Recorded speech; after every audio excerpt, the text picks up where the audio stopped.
Fuente de poder.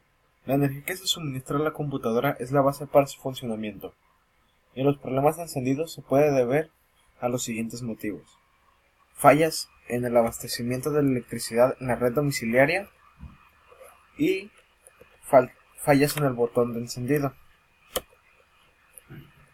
Las fallas en el abastecimiento de la electricidad en la red domiciliaria es una falla que el mismo usuario detecta la mayoría de las veces debido a la facilidad para darse cuenta de este problema.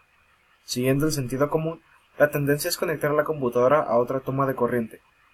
Hay que tener presente que frecuentemente se tiene un regulador y eliminador de picos de corriente. Esto facilita aún más la detección de falta de energía en el contacto en cuestión, ya que la prueba solo consiste en conectar la computadora directamente a la toma de corriente, sin el regulador o el eliminador de picos. No debemos olvidar que algunos reguladores poseen un fusible que al llegar a un voltaje alto se quema y hay que reemplazarlo. Si el regulador no tiene fusible, no funciona, y lo más probable es que resulte más económico reemplazarlo que repararlo. Ahora, las fallas al botón de encendido. Para empezar, las partes que conforman el panel frontal son el Power LED, Power SW, Reset y HDD LED. También se encuentran con los conectores de audio, puerto USB y conector del micrófono. La manera correcta de conectar estos cables se muestra en la misma tarjeta madre o en el esquema que se entrega al comprar la computadora. Hay que aclarar que los cables tienen diferentes colores dependiendo del fabricante de la tarjeta madre. Es importante tener presente los distintos conectores que se encuentran en el panel frontal, ya que si uno de ellos no funciona, se puede deber a una mala conexión o a que esté suelto. El proceso que realiza la computadora inicia con el botón de encendido, Power On. Es el primer componente que debemos verificar antes de iniciar con las pruebas para saber si funciona la fuente de poder. Si el botón de encendido funciona, se escucha un clic, y cuando se enciende, se logra percibir mediante el tacto la firmeza del botón. La ausencia de estos dos factores significa que el botón de encendido no funciona. Esta falla no es simple, debido a que el botón forma parte del gabinete y resulta costoso cambiarlo completo. Lo que ordinariamente se hace es colocar otro interruptor que sustituya al original, o bien cambiar los controles del botón reset y utilizar este botón para que la computadora prenda. Ahora pasemos a las fallas en las partes internas de la fuente de alimentación. La fuente de alimentación tiene las siguientes funciones, que son la etapa primaria y la etapa secundaria. En la primaria recibe el voltaje de la línea y efectúa la reducción, inicial 110 volts y final de 12, 3.3 o 5 volts, y convierte la corriente alterna que proviene de la red domiciliaria en corriente continua, que es la que se usa en la computadora. La etapa secundaria suministra el voltaje adecuado a cada dispositivo de la computadora para que la PC opere con rendimiento máximo, voltajes de 12, 5 y 3.3. Efectúa varias pruebas internas del funcionamiento de los dispositivos y verifica tensiones. Si algo no está correcto, no enciende la computadora. Al realizar estas pruebas, envía una señal llamada PG, Power Good, para indicar que encienda la computadora. La fuente de poder realiza la disminución de voltaje a través de bobinas, un transformador, un rectificador, un regulador, un ventilador y un sensor de la temperatura. Fallas en la etapa primaria. Es relativamente sencillo. Debemos hacer una inspección y verificar que no tenga ningún componente dañado a simple vista. Una vez realizado este paso, y suponiendo que encontramos componentes defectuosos, procedemos a reemplazarlos. Si se quemó el fusible, lo más probable es diodos o puente rectificador estén corto. Procedemos a levantar una pata y verificarlo con el multímetro. También puede llegar a estar en corto uno o varios transistores montados en el disipador, levantarlos y verificar cortos o fuga. También hay que revisar que no haya filtros inflados o secos, capacitores, que impidan el correcto arranque de la fuente. Por ejemplo, los filtros principales suelen dañarse derramando su líquido. Ahora las fallas en la etapa secundaria. Al igual que con la etapa primaria, tenemos que revisar que no tengamos ningún condensador inflado, diodo, resistencia o transistores negros o quemados. Verificar los diodos que tienen forma de transistor montados en el disipador. Los mismos suelen ponerse en corto. La falla suele dar como resultado que la fuente intenta arrancar pero se echa un chillido pero se escuche un chillido y se proteja. Hay que verificar los transistores de la etapa que no estén en fuga ni en corto. Ahora vamos con el sistema de video. Los problemas al alimentación de la tarjeta madre. Entre las múltiples cuestiones que debemos afrontar, una de las más serias es la alimentación de la placa. En el sentido eléctrico, la placa está ligada íntimamente a la fuente de poder. Es esencial que, al comprar una PC, prestemos especial atención a la fuente, para ver que cumpla con el nivel exigido de alimentación eléctrica por parte de los demás componentes de la computadora. En particular, el microprocesador, la tarjeta de video y la tarjeta madre. La placa en sí es un componente muy demandante en todo sentido, por lo cual se hace imperativo estar atentos a ella. Es por eso que debemos buscar una fuente acorde con la configuración que vayamos a adquirir, y de watts reales, inalcanzables por las genéricas. Otro aspecto fundamental es la presencia de estabilizadores o UPS, en particular en los casos en que la computadora estará en un lugar donde hay problemas de tensión constantes. Los problemas ocasionados por la falta o deficiencia de alimentación son variados y por lo general afectan a los componentes más sensibles de la placa, como capacitores, microfusibles y conectores de entrada. Todos estos pequeños elementos que dependen del suministro de energía, la eléctrica puede sufrir averías debido a fallas de tensión. En este sentido, los conflictos típicos son dos: la sobrecarga de tensión, es decir, demasiado voltaje. El otro escenario más preocupante, o caída de tensión, que deja a la computadora sin el suministro correspondiente.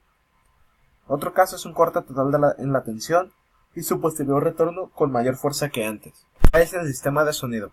Las fallas de sonido son muy poco comunes, pero suceden y la verdad son muy simples.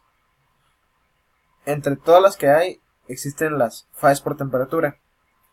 Ocurre en placas de expansión por la cercanía a otras tarjetas, como la de video, la cual se genera por la falta de circulación de aire.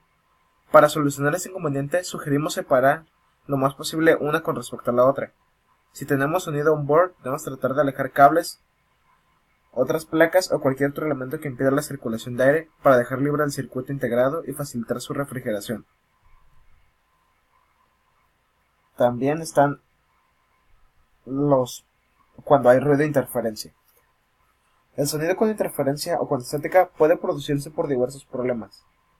Lograr una mejora puede ser tan sencillo como cambiar la disposición de los componentes de hardware. La mayoría de los usuarios hogareños suelen tener los parlantes o bocinas de la computadora muy cerca del monitor, y entonces este absorbe el ruido eléctrico de este periférico y genera una especie de zumbido sumamente molesto. En este caso podemos disponerlos en otro lugar. Hay que tener en cuenta que existe una especie de campo magnético o eléctrico cerca de la computadora, producido por lámparas de escritorio, cargadores de batería de celulares y hasta el celular mismo. Problemas en los discos duros. Algunos de los problemas de los discos duros son la pérdida de datos, los problemas de lógica, problemas de la placa lógica o base, problemas físicos graves. La pérdida de datos. La pérdida accidental de datos suele ser frecuente en usuarios novatos, y esto puede traer aparejados muchos inconvenientes. Algunos simples de solucionar con herramientas de diagnóstico y reparación de discos duros, y otros no tanto.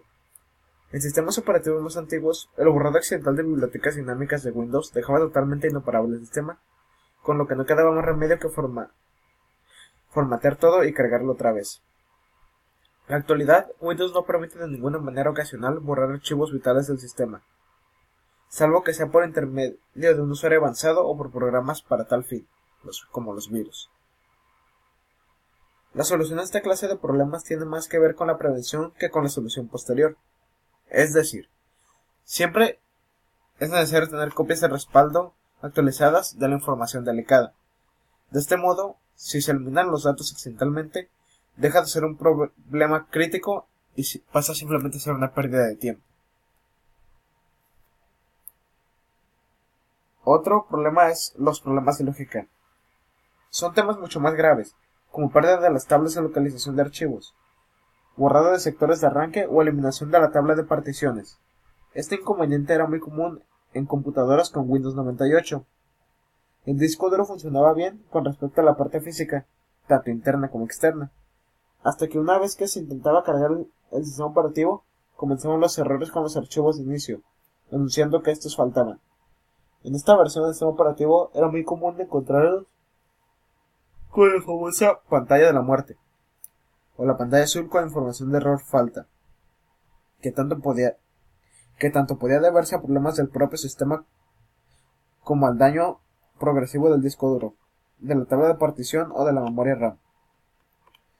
En la actualidad, las pantallas azules tienen que ver más con fallas de hardware o con conflictos entre controladores de sistema. Windows posee seguridad de redundancia a fallos, que funciona muy bien ante problemas del sistema operativo. Sin embargo, los errores en las particiones o las fallas en los archivos de arranque son muy comunes y es entonces cuando debemos ponernos a trabajar. La tabla de asignación de archivos puede corromperse por muchas causas, desde un pico de tensión que alcanzó al disco rígido hasta problemas internos de este, virus y muchos otros. Este tipo de fallas se pone de manifiesto porque el sistema no reconoce una partición primaria y activa, que contenga un sistema operativo booteable. Entonces, al arrancar la PC, se ve un mensaje que asegura que no hay un disco capaz de iniciar el sistema. Resolver este problema de manera adecuada implica hacer de nuevo una partición. En las unidades ópticas, uno de los problemas comunes es el problema de lectura. Si hay problema de lectura, hay que retirar el pick-up láser. En la parte inferior encontramos los tornillos que sujetan las guías donde está montado. Solo debemos retirarlos y tirar hacia afuera para liberar el recuperador óptico. Luego estamos listos para realizar los ajustes necesarios, ya sean preventivos o correctivos, siguiendo una serie de pasos muy sencillos. En primera instancia hay que comprobar el estado eléctrico de los motores. Para esto verificamos con el multímetro el valor ohmio de los embobinados, que oscila entre 8 y 12 ohms. Es común encontrar que este motor arroja valores excesivamente altos, lo que soluciona sumergiéndolo en una cantidad suficiente de alcohol isopropílico durante algunos minutos.